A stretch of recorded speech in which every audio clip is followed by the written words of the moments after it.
How we doing, everybody? It is a beautiful Sunday afternoon here in the Cheesy Moon Workshop. Going to go over a couple items I picked up this weekend. Not a huge knife haul, but a fun weekend nonetheless. Spent the morning out on a boat. My brother just got a new used bass boat, so we went out and broke it in a little bit. And now we're back here to go over this stuff I picked up.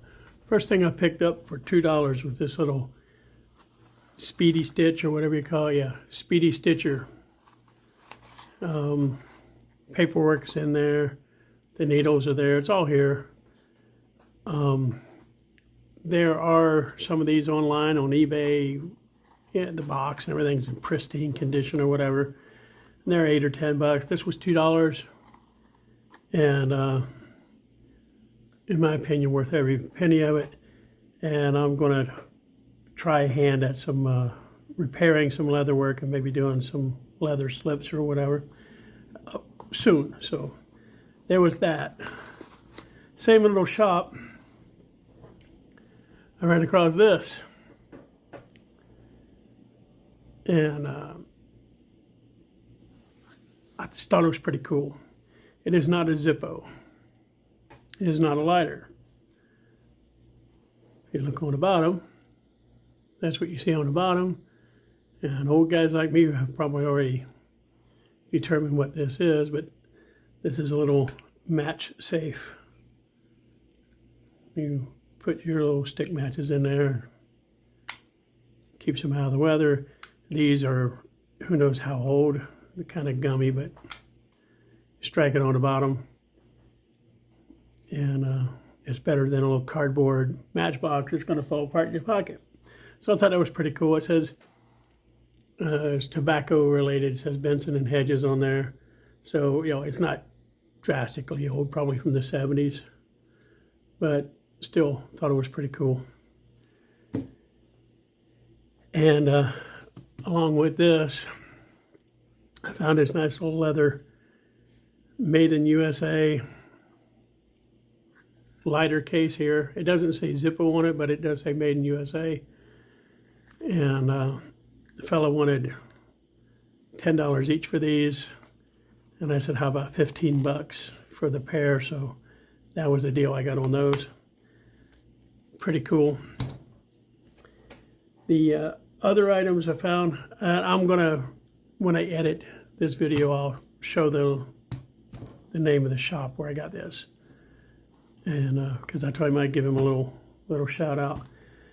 The other items I got, I stopped at a place called Bear Country Gifts and Knives, and he had a lot of new China-made knives, a lot of new case knives, and they had a handful of old traditionals.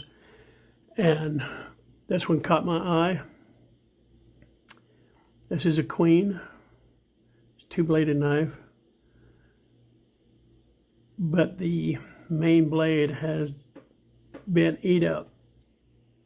It's been sharpened down pretty bad. If you see there, it's from 77.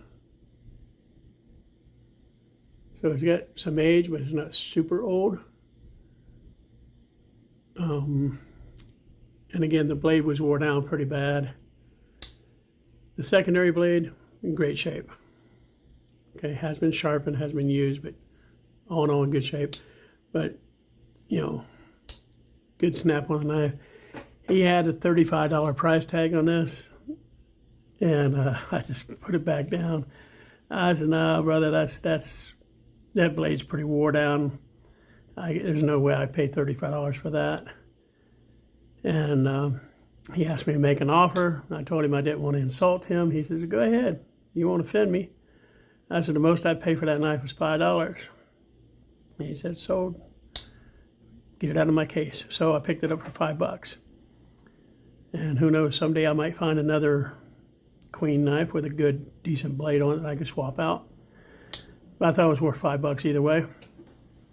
In the same little shop, he had these right edge cheap leather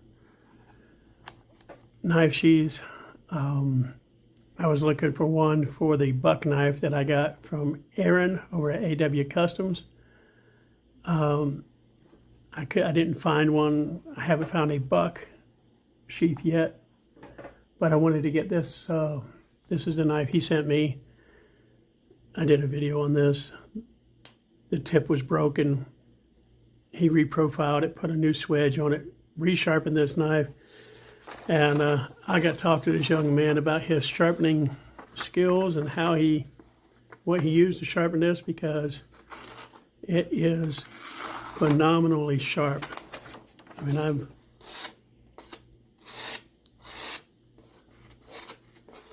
it's just a fantastic sharp edge he put on that knife.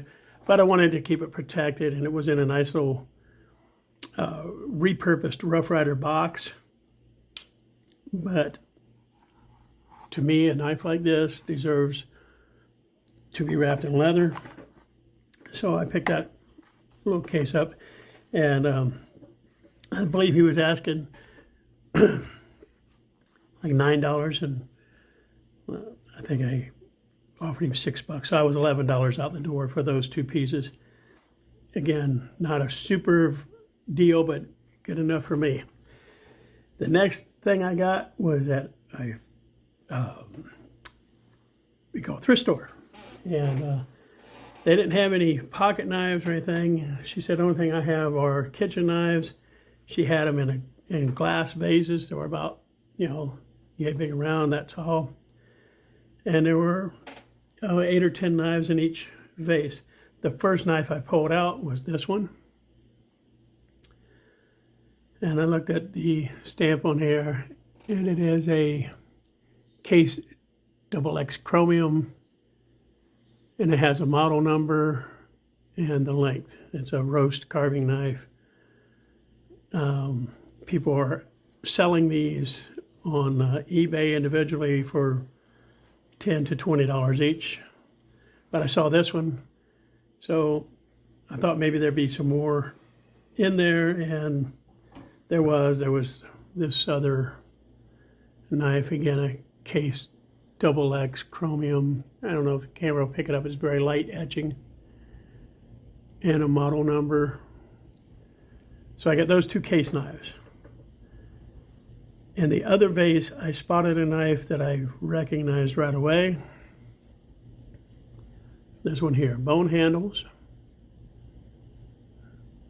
These will clean up. This is a Schrade Plus, Uncle Henry, USA, and has a model number. These are selling, it's a small fillet knife. They range from $20 to $150 depending on the packaging, with a sheath. It came with a sheath and the paperwork and a box and everything. And I'm not that into the rainbow guy. I know this is going to clean up and look absolutely beautiful, but I still figure that's probably in the $20 to $30 range. It actually would make a nice little bushcraft knife. It's got a very nice, thick, flat spine on it. I think that would be a handy little alternate to a Moro knife or whatever, something like that. Definitely a good food prep knife. And then there was this Chicago cutlery knife, BT43. I think these retail on eBay and other Etsy sites and stuff. They're in that $15 to $20 range. But I paid $8 for all the knives, and we have a few that we kept for the kitchen. Some Japan knives that were in decent shape. And those, so even at $2 each, that's worth $8 right there. So that was my thrift store, little knife shop adventures. I did go to a couple antique shops, but those people were out of their minds with their prices. Good for them if they could sell them for that price. The other knife I picked up was a Bora knife. This is the $12 knife. It's the carbon blade. It's not high carbon, it's just a straight carbon blade. green handles, green case here, or black case that goes with it.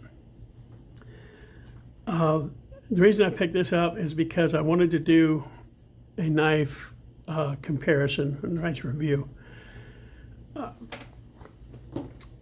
Marcel over at Rubidoux Creek sent me this BPS knife, I believe it is. Yeah, BPS. These are made in the Ukraine. Full tang, wood handle, marketed as a bushcraft knife. And the only thing I had to compare it to and do a review with was the Baco that I picked up at a thrift store for $1. I'll see if I can find the video that shows how knackered up this blade was. A couple deep gouges right here that I could get out, but it would be taking way too much meat off the bone. It still has a broken tip. I haven't fixed the tip yet. But I can do a comparison from the knockoff Mora knife, which is just their brand. I wouldn't consider it a knockoff because I found it is a pretty established brand. So 2 Swedish knives against a Ukraine knife. One comparison I can do out the gate is Ukraine knife,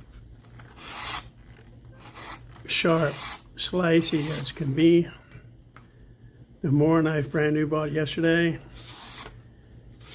Even slicier, a little bit quieter, a little bit smoother cutting. And the blade that I redid and reprofiled,